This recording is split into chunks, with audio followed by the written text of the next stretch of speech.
Welcome to The Explainer. So, have you ever stopped to think about how the actual ground beneath our feet could shape something as deeply personal as a wedding? Today, we're going to dive into how Africa's incredible landscapes, we're talking everything from misty highlands to vast savannas, don't just watch marriage ceremonies happen. Nope, they actually help forge the very symbols of love and family. Right, to really get a handle on African wedding traditions, you have to start with this core idea. A wedding is so much bigger than just two people. It's this powerful meeting point of the past, the present, and the future. It's a public promise that connects entire families, entire lineages. So that brings us to the big question, right? How does the land itself get involved in writing these legacies? That's what we're going to unpack. We're going to see how geography is kind of like this silent but incredibly powerful guest at every single wedding, influencing how commitment is shown to the world. Okay, to really see how this works, we're going to take a trip to two very different regions of Africa. And by putting them right next to each other, you can really start to see just how much geography shapes these rituals. Just try to picture it. You've got the lush, green highlands of East Africa on one hand, and then the wide, sun-drenched plains of the south on the other. These two completely different landscapes create entirely different visual languages for marriage. It's this amazing story of how culture adapts, told through what people wear and what they do. So our first stop is the highlands and savannas of East Africa. Here, with this backdrop of these just breathtaking mountains and rolling grasslands, marriage ceremonies have this really deep, spiritual feel. The focus is all on harmony, balance, and getting blessings from the world around them. Life in these landscapes, with all its unique challenges and gifts, it really encourages this deep cultural focus on spiritual well-being. And that idea, which is pretty abstract, gets made real, gets made visible through a really unique and intricate form of art. And that's beadwork. But listen, this is so much more than just decoration. You should think of it almost like a form of communication, a visual prayer that's actually worn on the body. Every single bead, every pattern, it carries so much meaning. It marks a person's spiritual journey and their status. And look at how different cultures use this visual language.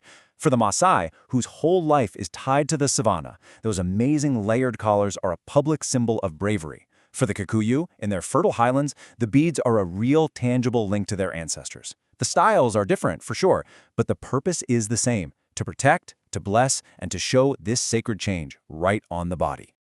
Okay, now let's switch gears completely. We're heading south to a totally different landscape and, you guessed it, a different visual language. We're talking about the vast, open spaces of southern Africa, where the whole idea of expressing marriage just transforms.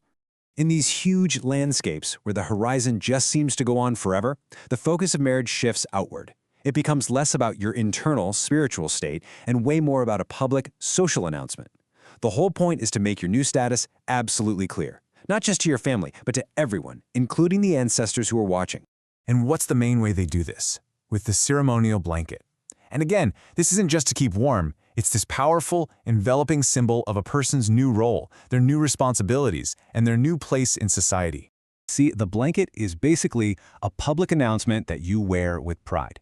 For the Basotho people of Lesotho, it's a huge symbol of dignity. In Soto and Swana communities, it's a very clear way of saying, I'm married. But in every case, the job it's doing is the same, making an internal social change visible for the whole world to see.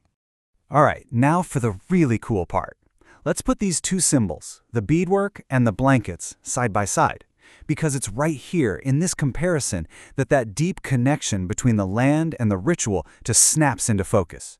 What this shows us are two totally brilliant solutions to the exact same human challenge. How do you make an invisible commitment visible? In East Africa, the focus is spiritual, and it's expressed through all this intricate detail that encodes meaning. But in Southern Africa, the focus is social, and it's expressed through a big, enveloping garment that declares a new status to everyone.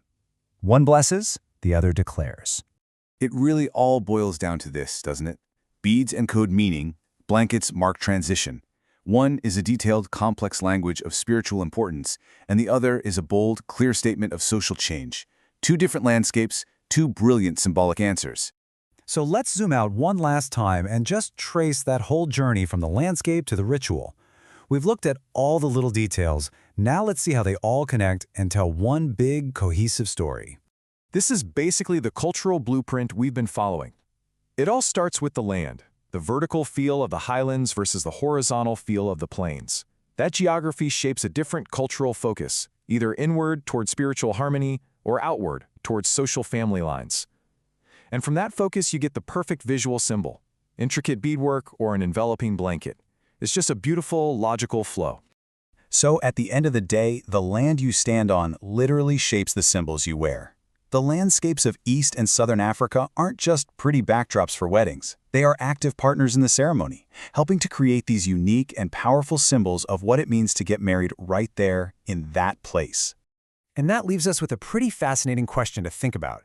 What are the silent guests that shape the important rituals in your own life? Is it a cityscape, the coast, the mountains? How do these invisible forces guide your traditions? It's a powerful reminder that our cultures and who we are always in conversation with the world around us. Thanks for joining us for this explainer.